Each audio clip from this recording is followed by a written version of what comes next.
Hello and welcome to the Wooden Ball Show. I'm your host, Dave Ball, also known as Blinson on Reddit and AppBlinson1 on Twitter. And like always, I'm joined by my partner in crime here, Blake Wood, as he's known as Shatmarkirk on Twitter and B-Town Bomb on Reddit. And we are also joined by Cassie here, who is known as Abstract Halo on Twitter and Reddit. And I see Chris just joined us, and he is Bomb Hands on Reddit. How y'all doing? Good.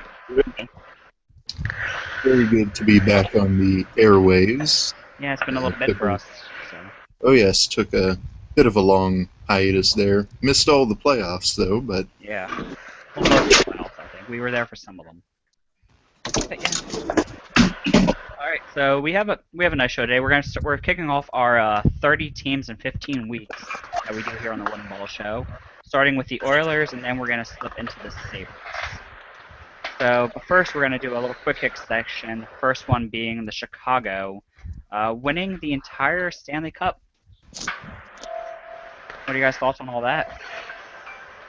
This, I know it's been a bit of a taboo word for some people recently, but, in this cap era, with the way things are going with the cap and whatnot, this Chicago Blackhawks team now really is the closest thing the National Hockey League has to a dynasty. Mm-hmm. 3 Stanley Cups in the last 6 years. Yeah, I honestly think this will be the closest we're going to get with...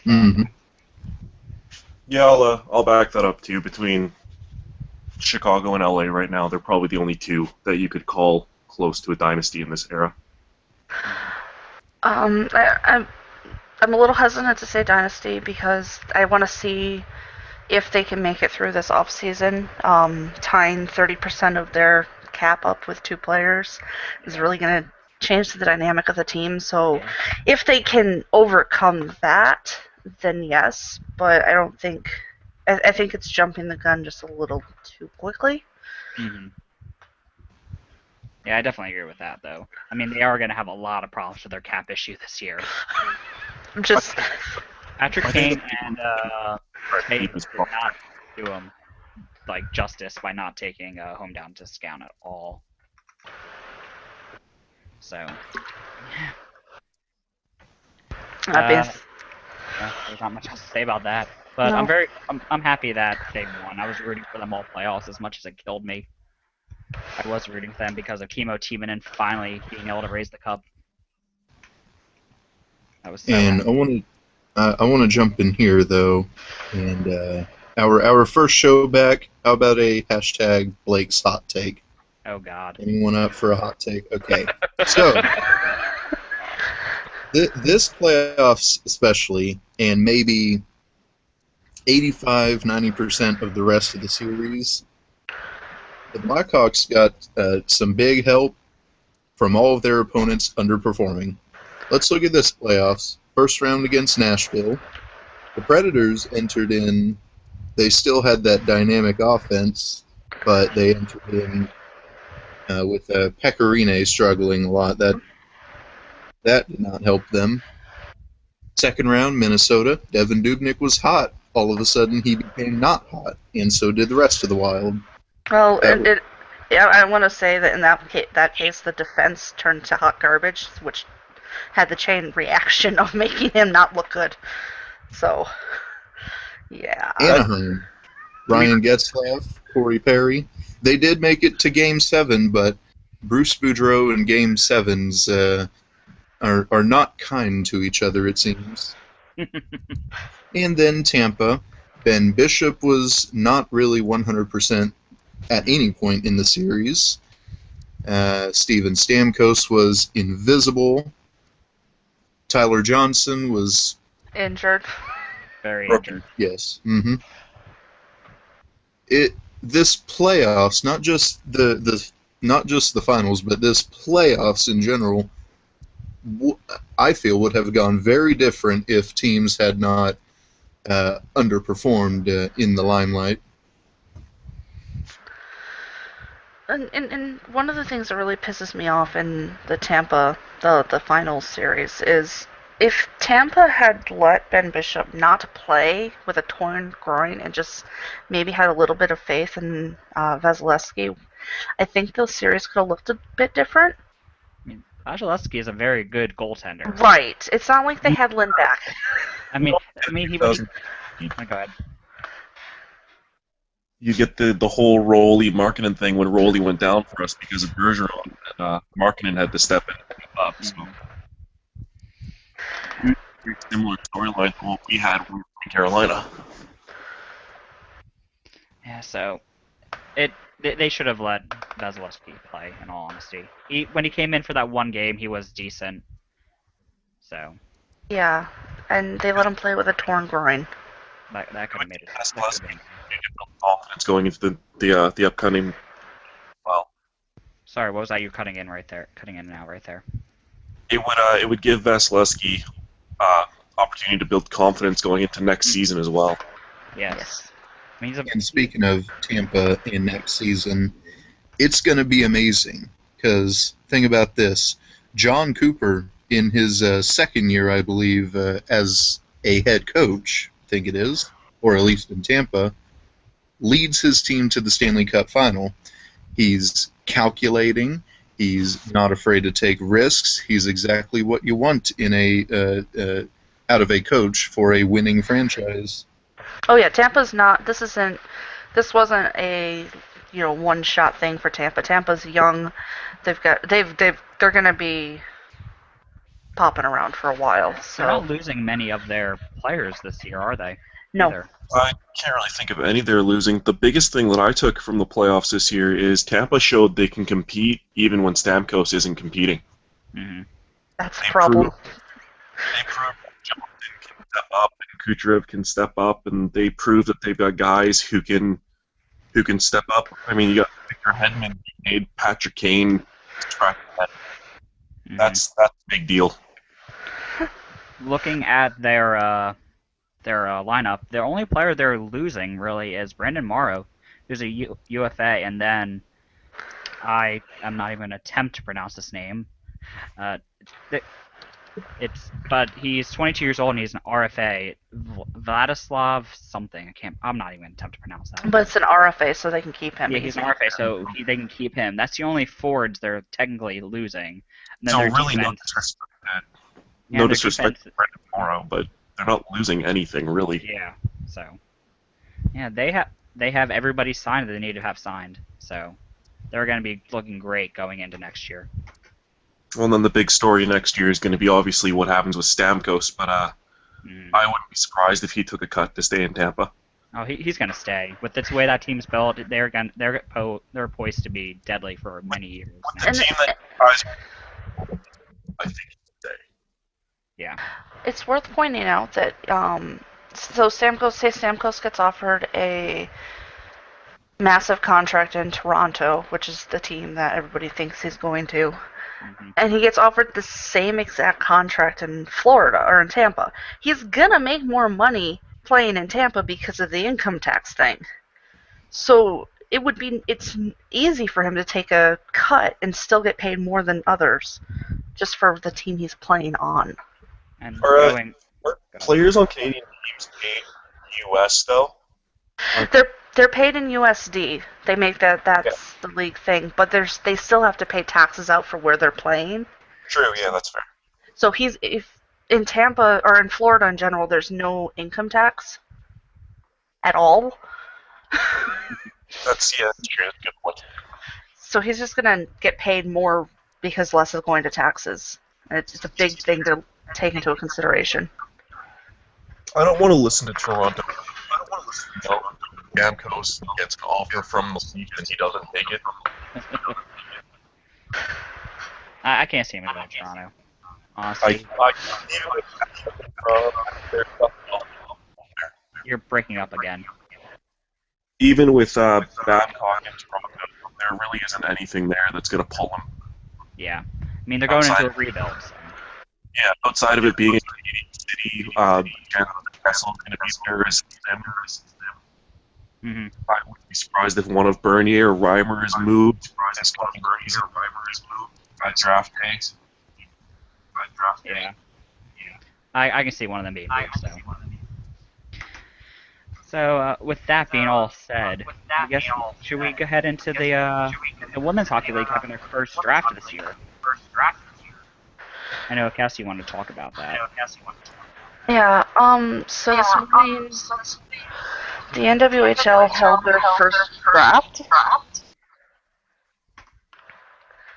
and the Riveters picked Alex Carpenter first overall. It's really nice. A league that's finally able to pay people. So this is definitely great. I'm not sure. I haven't really had a chance to watch much of it. So.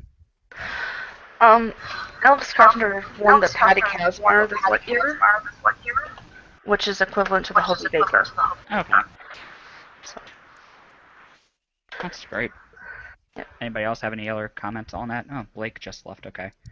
I think he's having mic issues because he was echoing pretty badly. His mic isn't working, so he's using his computer. So that's what kind of feedback through the speakers. That could be why. But yeah, I think it's cool that there's going to be an official women's hockey league. I think that's great. I think it's great for the sport. It's great for I think it's great for the international scale as well because it's going to give more opportunity for women who play in Europe and Russia. Well, the NWHL has already stated that they will be working with international players to play and be picked during free agency. So they've already reached out to some. I've read rumors on who some of the players are, and I'm kind of excited. But the draft they did was for junior players in college. Then they have to finish out their senior year, and then they can sign a contract.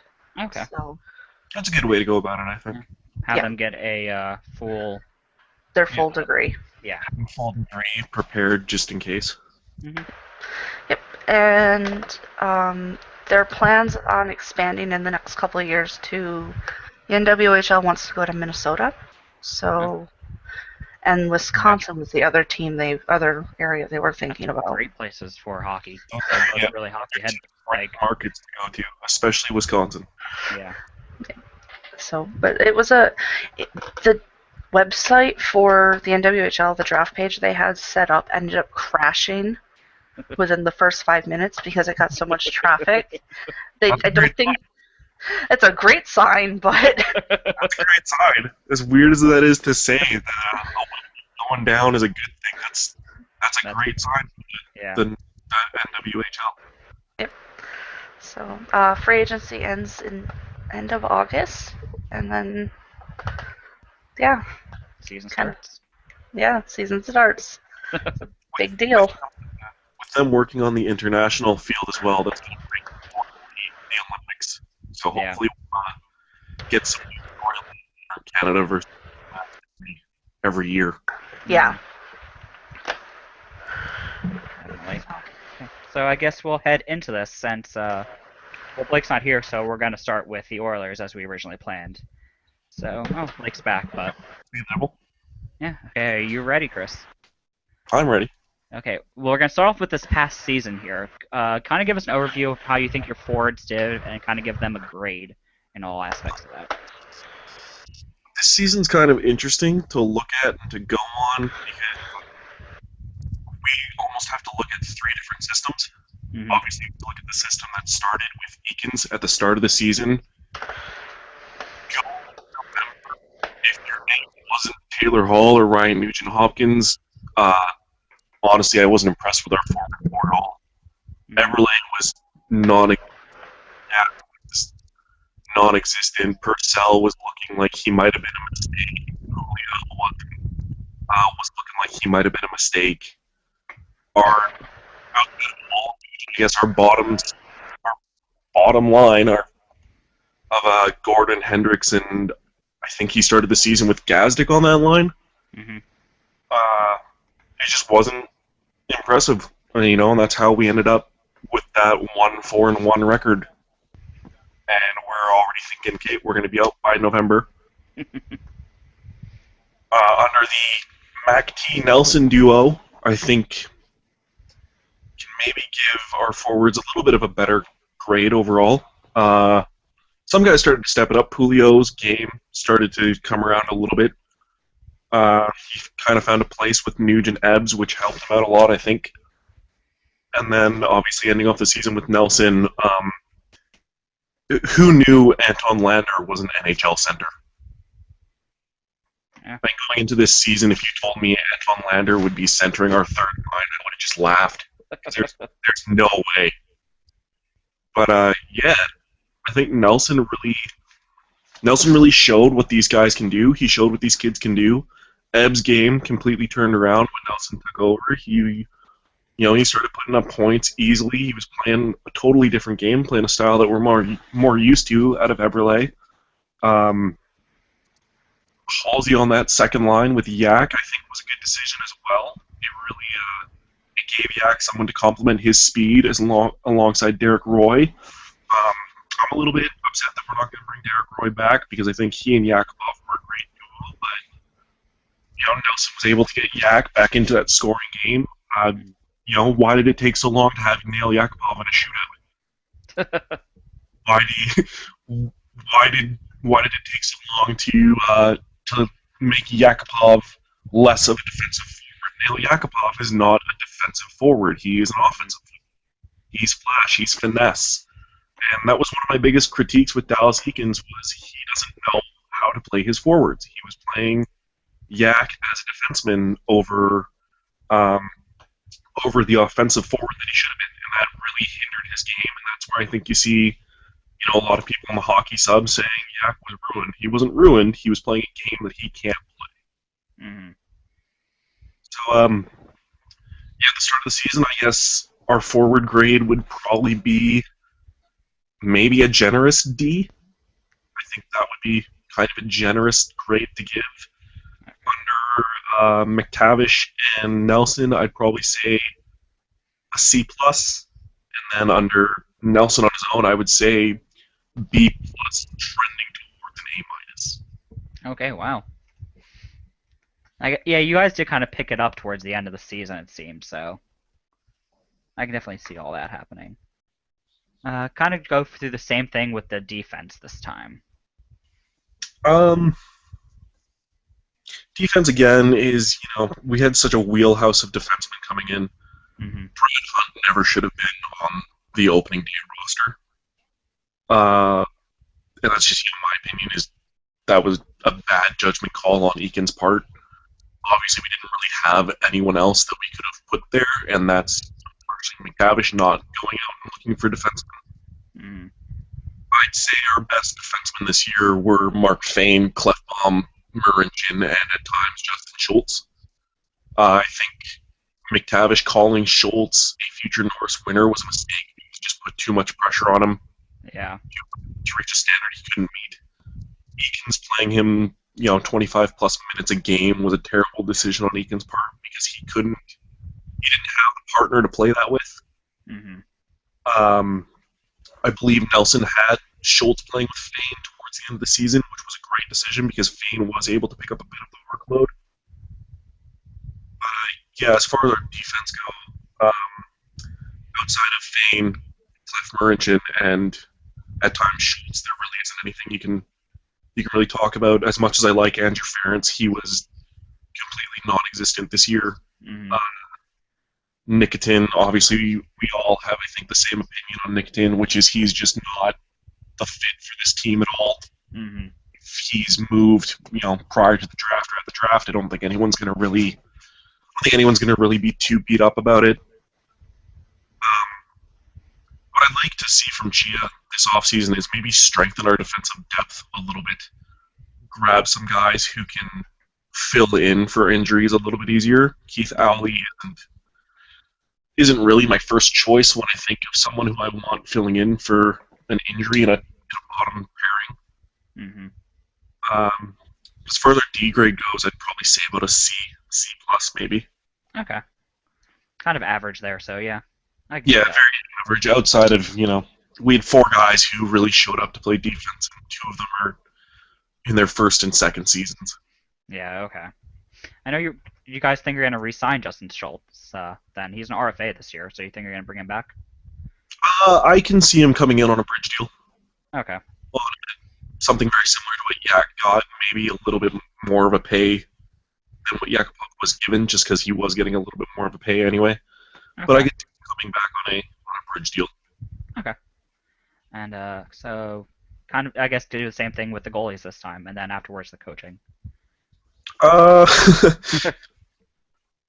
Goaltending is really hard to judge. A lot of people on the hockey sub and on the Oilers sub, we love to throw it. Well, look at the numbers that they had this season, and look at the numbers they had from this season. Yeah, but look at the play they had versus the number they had. Yeah. When you're facing 30, 40, 50 plus shots a night, your save average is going to be a little bit up. But when your goals against is 4.0, that's a little bit more difficult to look at. And then obviously there was a myriad of injuries. There was a point where our goaltending tandem this year was Backman and Buns. That's kind of a rough duo to be sitting on. When you're down Fath and Scrivens, who I feel are both good backups at the NHL level. They're not goaltenders you want playing 40-plus games a year. There's a reason, Scrivens and Fath were starters in Anaheim and LA, respectively. Mm. Obviously much stronger defensive units than we are, but you look at, weaker defensive units like Carolina, where they have Ward versus Kubinin, or the Islanders before this season were a little bit weaker defensively. They have Halak there who can pull the majority of the weight, versus Edmonton, where we don't have that proven starting goalie who can handle most of the weight load. We do have to separate between the two of them, and I think it's just the wrong duo to look at to separate. Our goalie depth seems to be good though. Broswit seems to be developing really well. I think he's going to do pretty well in Bakersfield next year. Hopefully they have him starting there in Bakersfield if Backman isn't coming back. I'd like to see Backman come back just because he's a good mentor for the guys in Bakersfield. He's obviously not going to be a backup or a starter in the NHL, but he's a good call up when he's needed if he's only playing a couple games. Yeah. He's the best type of third string goalie type of situation. Yeah, Backman is absolutely the best third string goalie that you could look at right now. Okay. So then, what grade would you give your goaltenders overall? Ugh, probably a C-. Okay.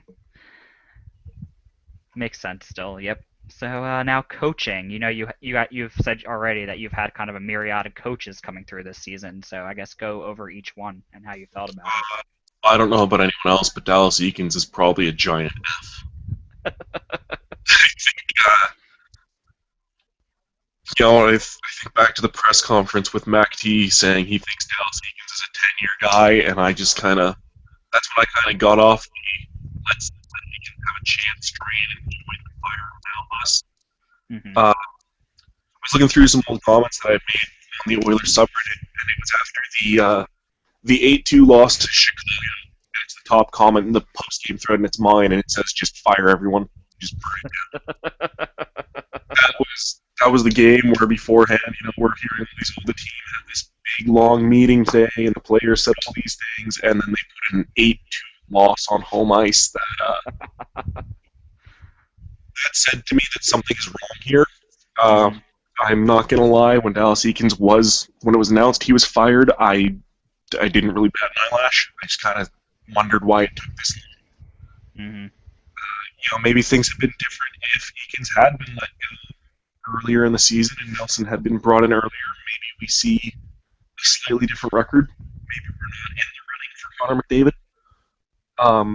So as far as Eakins goes, it's a solid F. There's no question. I don't think he's an NHL caliber head coach. I think he proved that with his mismanagement of forwards and his adamancy that the smart technique works on a team like Edmonton. We don't have the defense to pull off the smart. We don't have the offense to pull off the chase. So my opinion on Eakins. Mm-hmm. As far as Nelson goes, I'm really sad that he's leaving the organization. I was really hoping he'd stay on as an assistant with McClellan and then take over when McClellan's contract runs out. I think Nelson is a great developmental coach for young players.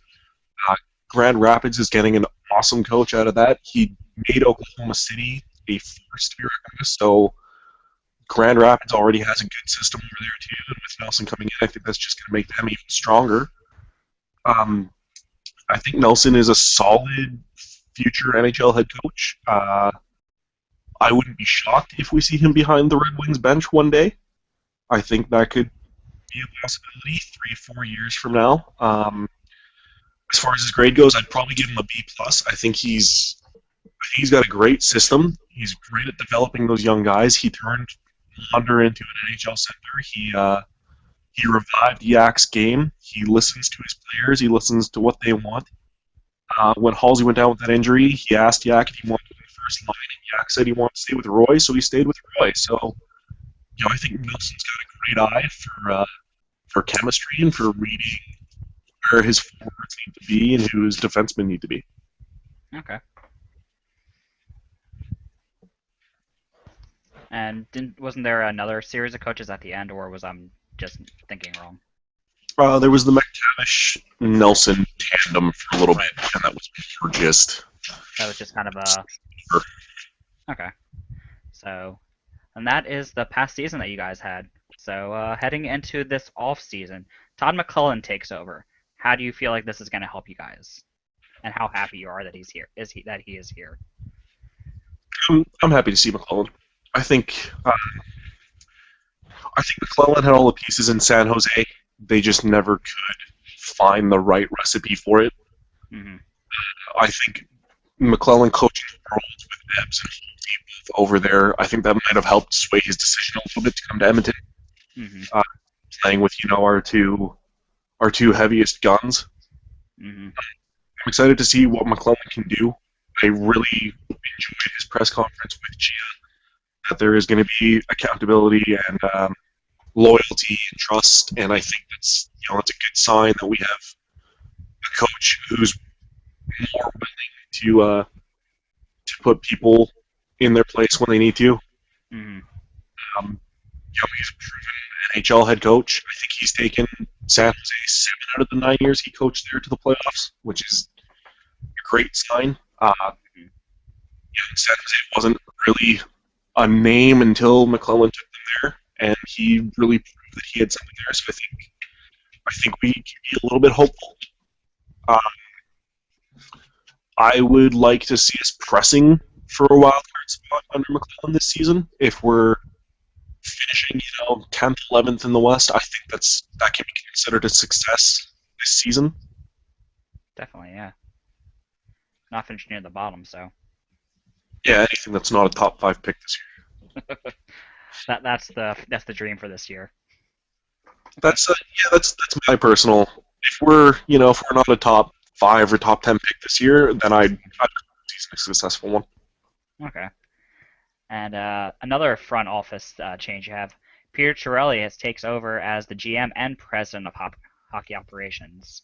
And this is a guy that built a Stanley Cup champion team in Boston. So, do you think he's going to help you guys kind of right the ship? I guess the way. I think he's definitely going to be able to push the ship in the direction that it needs to go. Mm-hmm.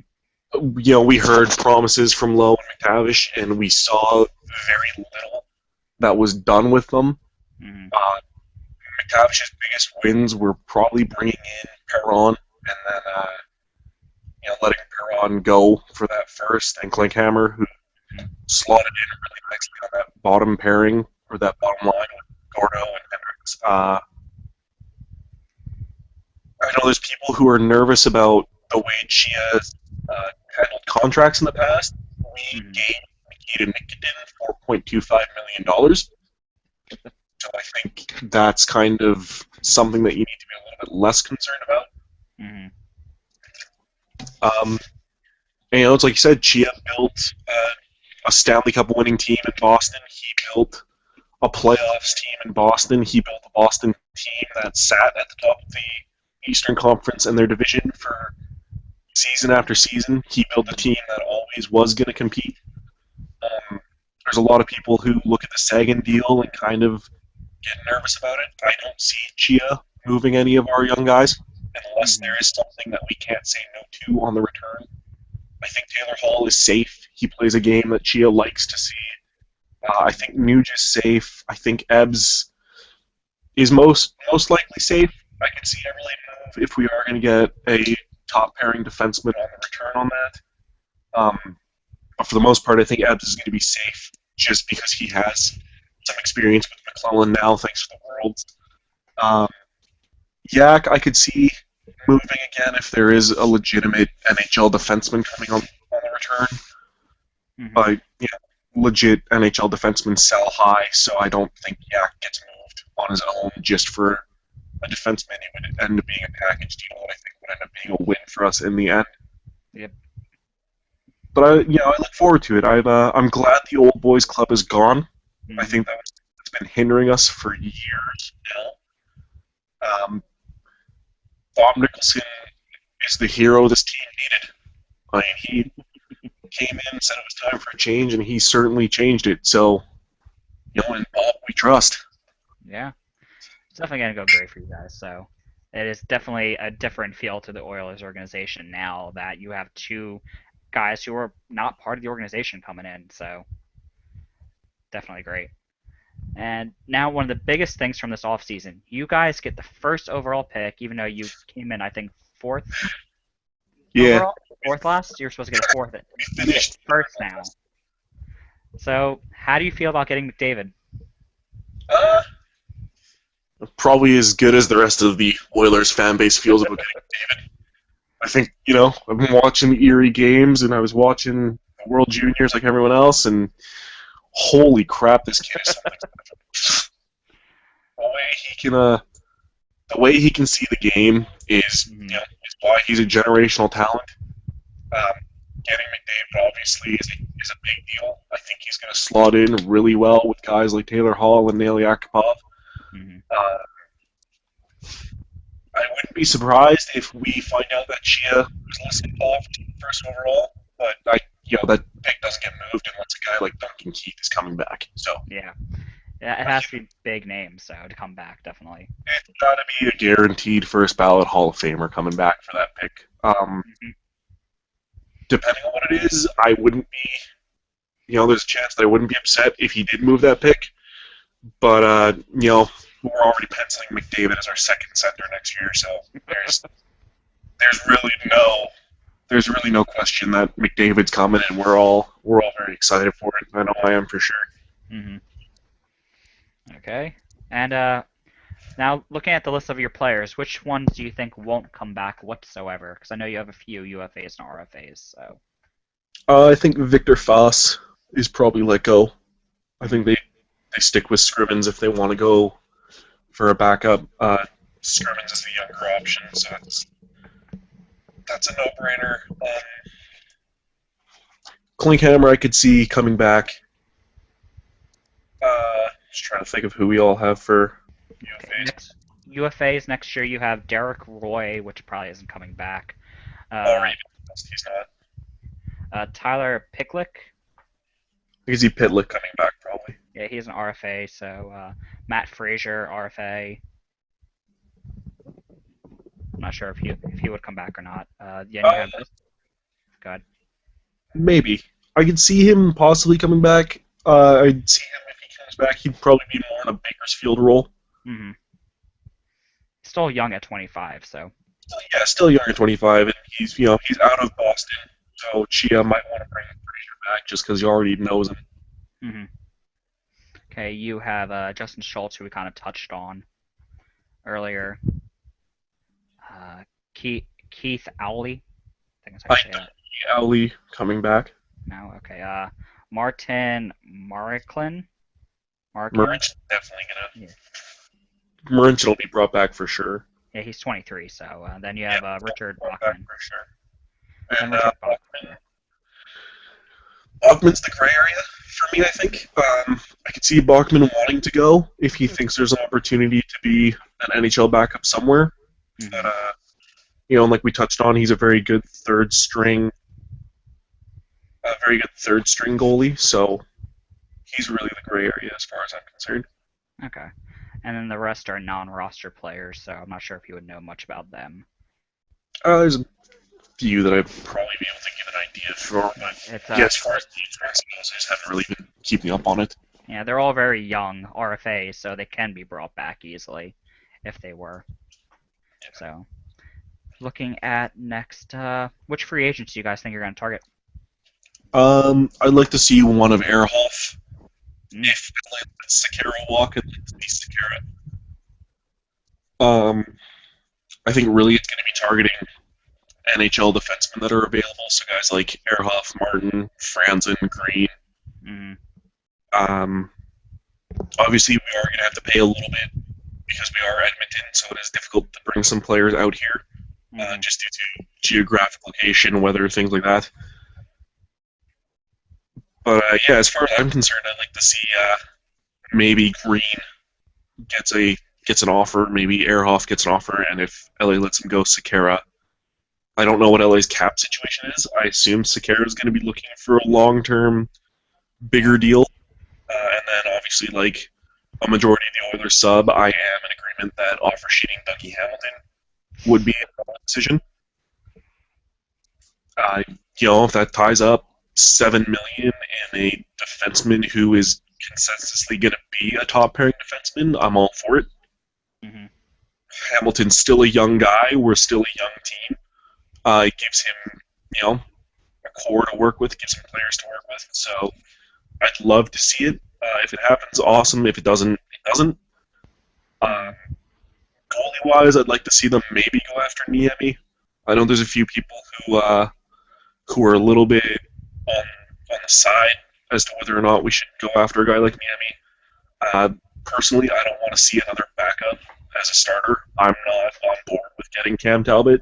Mm-hmm. I'm not on board with getting Leonard. I'm not on board with getting Gibson. I want a proven NHL goalie as opposed to another backup who was behind a strong defense. Mm-hmm. So, and I'd like to see maybe even target Craig Anderson. I know he's older. I know he's getting up there, but if you can get him at a pay cut, may as well. He's a proven NHL goalie. He's a proven winner. So I wouldn't mind seeing that. For me, I'd like to see Bernier, if we could pull Bernier out of Toronto. I've wanted Bernier since his LA days. I think Bernier is a great goaltender. He's still relatively young. I think he's only 26, so he's still relatively young, still got a lot of growth there. I think Bernier could be a solid backstopper for our team, given the way we're trending. Yeah, and he's 26. He's an RFA too, so he can be offer sheeted, and you guys might be able to.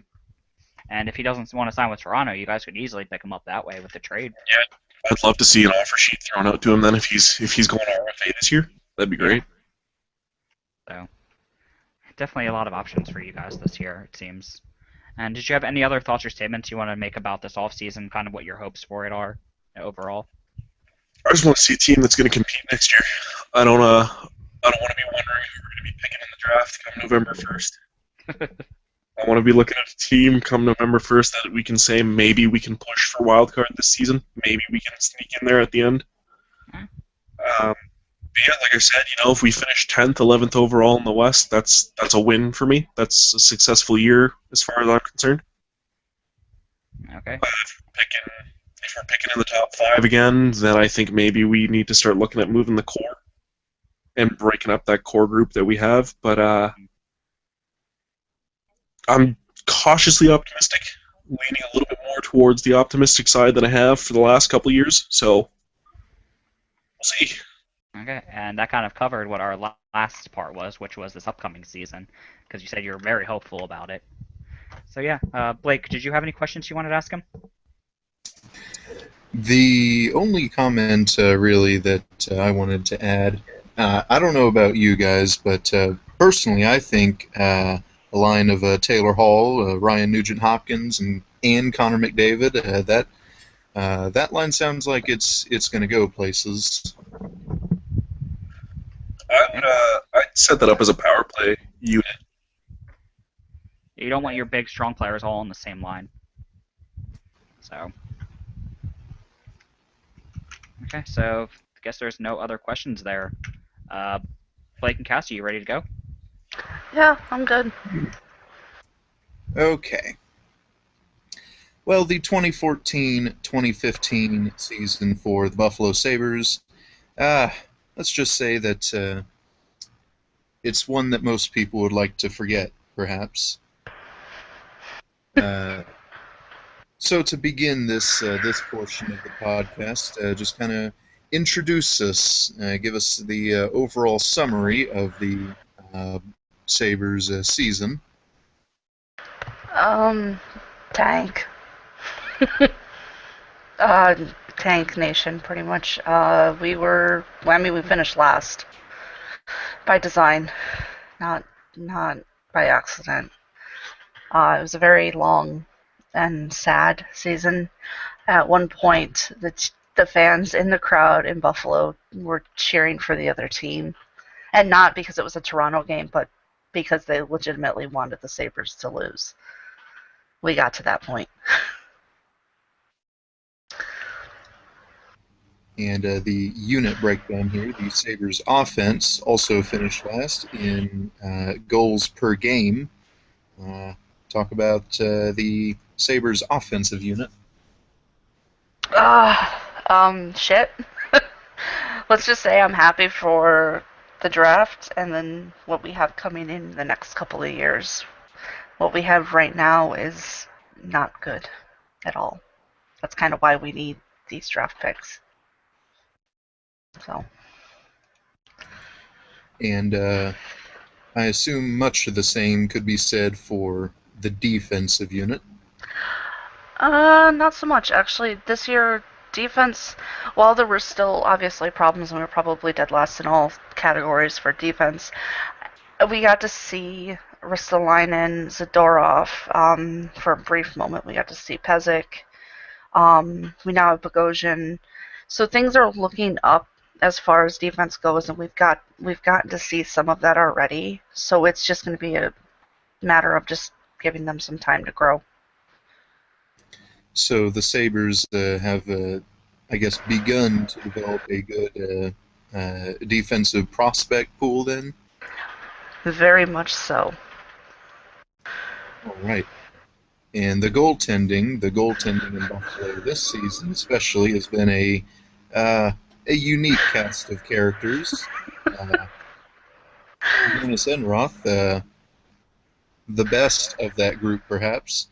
It's widely believed that it was mainly Enroth that led the Sabres to, what was it, more than a 10-game win streak in the season. And he eventually gets traded off to Dallas, and a whole other new cast of characters show up there. Our goaltending was a carousel, for sure. Enroth did increasingly better than he did in years past. Then Neuwirth did incredibly well.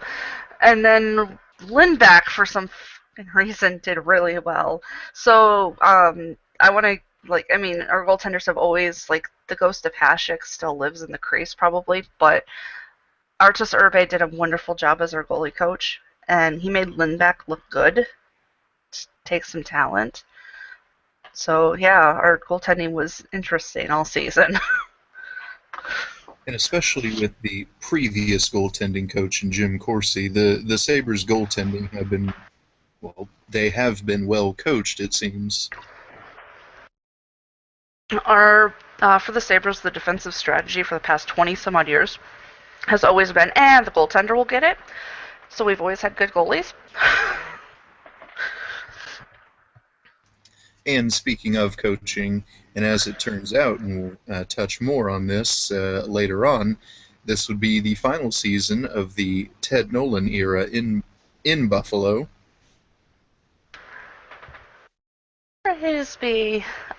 Nolan is not a good coach. He's a great motivator, but he doesn't know anything about systems. He doesn't really take any stock in advanced stats. And I'm not saying advanced stats is like the end all be all of everything, but if you don't at least incorporate something into your coaching, it's a little questionable in this day and age. He's not meant to coach in modern day hockey. Alrighty. Those would be the 4 units there. Give us a overall grade of those 4 units now. Goaltending would probably be our only A. Coaching was C minus at best. Defense was C plus B minus, and offense floating around the C minus area, closer to D. It wasn't good. And now, with the season over and heading into the off season, ladies and gentlemen, even though you have heard Cassie speak about the rather dismal season there, you may be intrigued to know, if you do not already, what bright future lies ahead for Buffalo. And it has begun with this off-season. It has actually begun with the past trade deadline. Buffalo, in fact, being a part of quite possibly the biggest trade in the trade deadline, sending Tyler Myers and Drew Stafford over to Winnipeg, not only getting Zach Bogosian, but Evander Kane in return. Talk about that trade in specific and what you expect as you see more of Bogosian and see Kane step onto the ice for the first time. Bogosian is a great addition. I don't think he's better than Myers, but they both could have done with a change of scenery type of thing.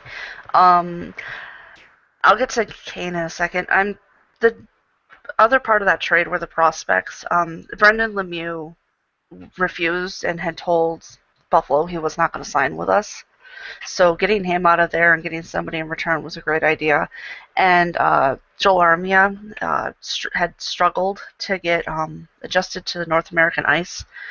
I'm a little disappointed to see him go, but we did get something better back. As far as Evander Kane goes, his personality on social media in general so far has been so amazing and so positive, and he seems incredibly happy to be in Buffalo. Just this morning he sent out a picture on his Instagram that was a Photoshop of him braiding Jack Eichel's hair into cornrows, and it was hilarious. And he's allowed to be himself, which I think is going to mean he's going to be a better player because he's not going to be so focused on what the media says and thinks about him. So really excited for him. And as we look further into the off-season under the topic of player transactions and the free agency coming up, do you expect to see any more of this shuffling around of the player personnel? I don't see us shipping many people out. We don't really have anything left to send out. Unless Tim Murray can magically get rid of Mike Weber. I doubt it, but hey, if he can do it, I'll send him tacos or something. But I see us making a move in free agency for a goaltender.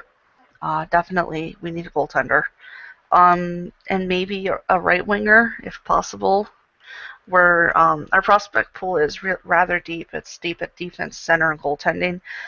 But we have kind of thin on the wings, so we should work on that. So perhaps Buffalo could have a horse in this race for Cam Talbot? Rumors are that we do have a horse in the race for Cam Talbot. I'm not too eager for it. I really don't want to give up, especially rumors of giving up our first-round draft pick, our 21st overall. Somebody on Reddit actually said if Tim Murray trades our 21st overall pick for Cam Talbot, they're going to burn the Harbor Center down, and I kind of support that. So if we can get him for a second or third, I'd be more for it. I don't think he's proven himself enough for a first-round pick. All right. Any other? So you mentioned the wings and the goaltending. Are there any wingers, any goalies in specifically that you personally are looking after? I mean, I wouldn't mind seeing Enroth return, but Tim Murray has said that he doesn't like short goalies or small goalies, and Enroth's the shortest in the league, so that's not happening. I wouldn't mind us making a trade for Lack or possibly making a move for Niemi as a stopgap situation until one of our young guys are ready. As for the wing, I mean, in a perfect world, I'd love to get Phil Kessel, but realistically, it's probably going to be one of our centers having to learn how to, play on the side for a bit. Now, Antti Niemi, that one intrigues me. Antti Niemi, quite simply, he's old, I suppose. Older. Kind of talk about what draws you towards Niemi there. All the other older goaltenders out on the market right now, you'd have to trade for him, where he's a UFA. So we're not giving up assets. We're just giving him a couple-year contract, just kind of to fill in the gap between now and when we're actually ready for playoff pushes, type of thing. Oh, so then Niemi would be sort of the cheaper deal out there this offseason. Yeah, we don't have to give up assets. We don't have to give up picks. We don't have to give up prospects for a goaltender just to kind of fill the gap until somebody's ready. All right. Makes sense there then. Mm-hmm. And now the other big topic this offseason, the NHL draft, one of the most highly anticipated, talked about drafts. And as you heard with the Edmonton review, Edmonton did get the first overall pick, and it is widely believed that they will select Connor McDavid with that one. But don't fret, Jack Eichel is also still on the board and also just as good, perhaps, and it is widely believed, yes, Buffalo will be getting Eichel second overall. Yes, Jack Eichel at the Combine told the teams that he thinks he's better than McDavid, so I'm all for seeing if that's the case. I'm very excited for us to, I mean, not getting first overall was a little bit of a letdown, but the Sabres fan base kind of knew that it didn't matter. We were going to get at least second, so Eichel's a great option. Watching him at the World Championships, he looked perfectly in place. He didn't seem like a child playing with men. He seemed like a man playing with men, and it looks good. And he looks NHL ready. He's already showing personality in the best way possible. Like, if you missed it, there was a clip of him on Coach's Corner giving Don Cherry a Team USA polo shirt, and he looked happier than a pig in shit about it too. So I'm really excited for him. Where would you project Eichel cracking the lineup? I want to say he's gonna be second or third line right off the get-go. I don't see us forcing him into a first-line center role right away in the NHL because it could put a lot of pressure on him. And we have Girgensons who's done it for a couple of years, so I could see them putting Girgensons there to shelter Eichel, and then Reinhart being behind Eichel. That way that they get time, but they're not getting completely shelled while they're out there. Eichel and Evander Kane being the two biggest forward pickups for Buffalo this offseason and in the trade deadline. Do you see them getting some playing time? Oh, well, yeah, Kane's going to be on that top line no matter what. I think later on throughout the season we'll see Eichel switch to the top line center. I just don't think we're going to start off that way. Just give him time to adjust to the speed of the game, that type of thing. Okay. And now elsewhere in the draft, lost in the excitement and the intrigue and all the attention with getting Eichel, the Sabres do have another first overall pick, and some other miscellaneous picks in there. With the rest of the draft, what would you like to see happen? What would you like to? Which players of which type would you like to see Buffalo pick up? I'd like to see the 21st overall either be used to move up, or packaged for a big name player. I can see that happening. Other than that, just I would like to see a little focus on wingers, but Murray says that he's not going to really go for positional need, just who's best at that point. And I don't think that's a bad thing either. So, not really picky. It's just get us players that are good. Alrighty. And as we gaze into our crystal ball here and look ahead into the next season, as I mentioned, the hopes are the hopes of the future. The future is very bright for Buffalo. The hopes are as high as they have ever been, perhaps in the past. The past couple seasons. As it stands right now, with the Sabres more than likely picking up Eichel there. Where could you see this team being able to compete, right away and making a big splash in this upcoming season? No. Not even. Not all of our players are ready. I think we're going to finish around 20th. A little higher wouldn't be bad, but I don't think we're making a playoff push next year. If we do, I'd be very surprised. I see a playoff push in 2 to 3 years, and then serious cup pushing in 5. But I don't think we're going to turn it around in 1 year. Just don't. As I look at the standings here at the Atlantic Division, you also have the Toronto Maple Leafs, who appear to be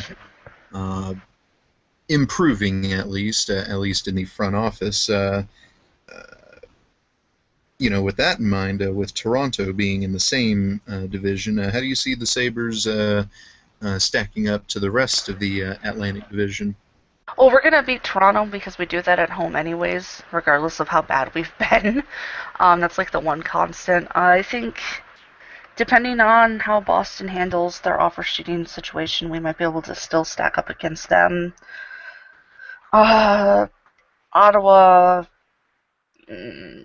will probably split. Florida will probably split. Tampa Bay's going to whip our ass. Montreal's going to do the same, whip our ass. I'm not overly optimistic against our own division. I don't think we're ready enough for that type of thing. We have the talent, but I don't want us to be like the Avalanche were 2 years ago, where they surged and they did this like amazing run, but then the next year they were absolute dog shit. I'd rather it be a gradual thing. I'll ask this though, just to be upfront here. Do you see the Sabres finishing in last place again in the Atlantic Division? In the division, I don't think in the division, not with Toronto and what they're doing, because they're doing scorched earth. But we're not going to be last place in the league for sure. I doubt it.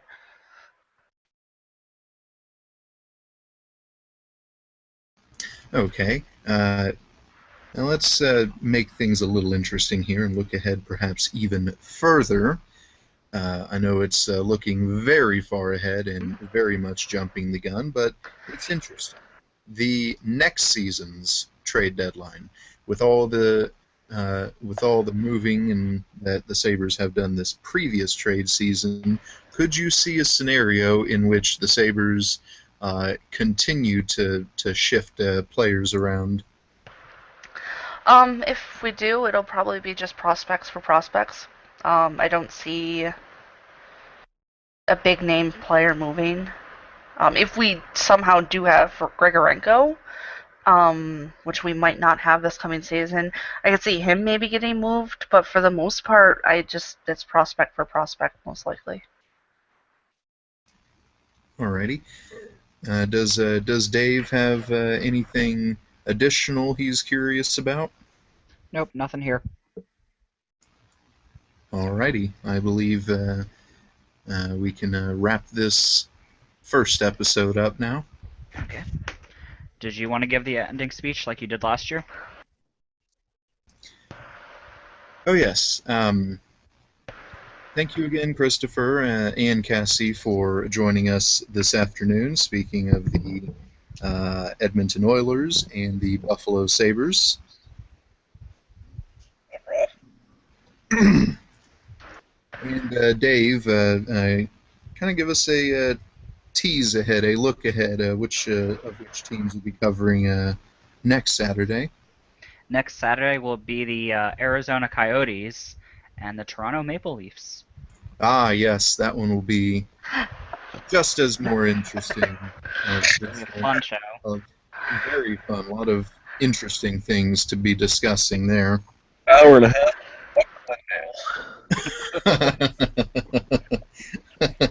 Right. Basically.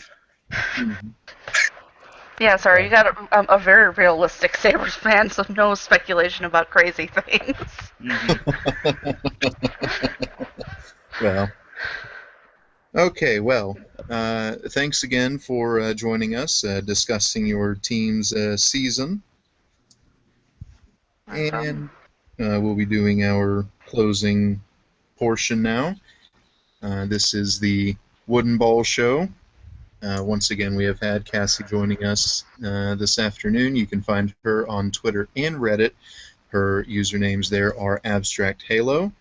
You can find Chris on Reddit. His user handle there is bomb_hands, and the O is a 0, I believe.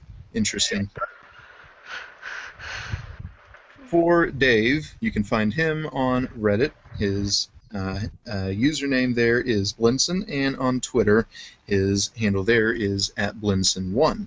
You can find me on Twitter. My handle there is @ShattonMyKirk. And you can find me on Reddit. My username there is BtownBomb. For our HockeyCast, you can find us on Twitter. Our handle there is @OurHockeyCast. You can live tweet with us with the Wooden Ball Show, with the Mighty Daves and Ari Show every Friday night. You can look us up on our subreddit. Our address there, that's our HockeyCast. You can look up our website, ourhockeycast.com, for archives of previous shows, previous episodes, and you can also do that same thing on our YouTube channel. Our address there is Our HockeyCast. For Dave Ball, I am Blake Wood. This has been our HockeyCast, but more specifically the Wooden Ball Show, and we are signing off. Have a good night, everybody.